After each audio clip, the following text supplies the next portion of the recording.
Yo, what up mga bade, may nagpapagawa sa atin ng jersey. Kaso ang binigay na design reference ay blurred at nakaprint sa bond paper. Pero syempre kayang-kaya natin gawa ng paraan. Mayabang tayo eh, TRELAYA nga pala ang team name nila.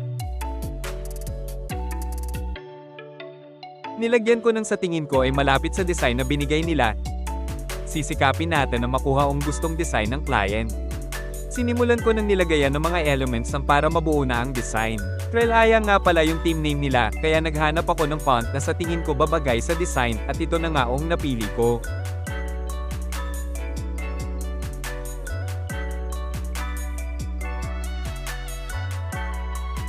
At yun na nga, sa tingin ko naman nagawa natin ng paraan kahit medyo malapit lang yung design sa gusto nila.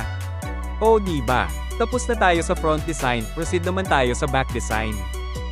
Dito sa back design, same pera naman yung design, kaya nilagay ko na lang yung design sa unahan, then nilagyan ko na din ng style na gusto nila para sa player name at number. Madali naman gumawa ng design, ang mahirap lang ay yung hindi ka na niya pinaglaban.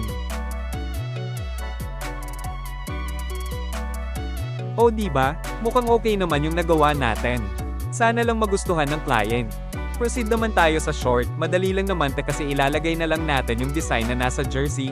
Siya nga pala kung gusto niyo magpagawa ng quality na uniform na pang basketball, volleyball, or kung ano pa mang sports, or customized shirt. Siyempre sa pinakamalapit na branch ng Johan S. Sportswear House lang kayo pupunta, hindi kayo mabibigo. SA Quality. Mag-direct message lang kayo sa page namin or sa akin. Kami na bahala sa inyo. Yun lang at sana nag-enjoy kayo sa video, please follow for more videos.